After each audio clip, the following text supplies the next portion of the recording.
Voilà le spectacle.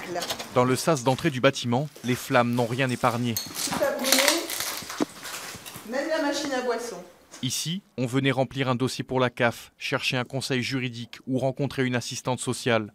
Nichée au cœur de la cité Berthe, la maison des services publics était un lieu emblématique dans l'accès aux droits pour tous. La Beaucaire ou la Rode pour la CAF, c'est tout. Eh ben, je vous remercie. Bon courage. On rend service à toute la Seine, à tous les environs. On était le seul point CAF de toute la zone ouest, c'est-à-dire toutes les villes avoisinantes. C'est pas pour rien qu'on recevait 250 personnes jour. Hein. Et il n'y a plus de service public. Les services publics étaient adossés à cette tour d'une quinzaine d'étages, la dernière de cette taille depuis la rénovation de la cité Berthe. Quasiment vide et connue pour être tenue par des dealers et leurs petites mains, ici, le trafic de stupéfiants se déroule en plein jour. Ces dernières semaines, plusieurs feux sans conséquence avaient été déclarés au même endroit. Nous, on n'est pas du genre à brûler des trucs comme ça, parce qu'on sait que nos parents ils viennent ici, on respecte. Mais vous avez déjà fait des feux ici?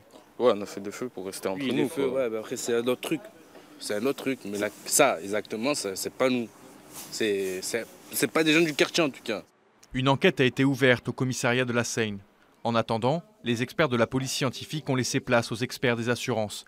Les 800 mètres carrés de bureaux sont touchés, noircis par les fumées. Plusieurs semaines seront nécessaires pour tout remettre en état. Il faut que ça rouvre parce que c'est quand même un besoin, c'est une mise à disposition de services publics auprès de notre population. Et je pense que ce quartier-là mérite, comme tous les autres, avoir des services publics de proximité. À la fin de la semaine, la tour devrait être définitivement vidée de ses derniers occupants et condamnée. Pas de quoi rassurer les structures présentes dans la maison des services publics. 5 d'entre elles auraient déjà décidé de ne pas revenir s'y installer.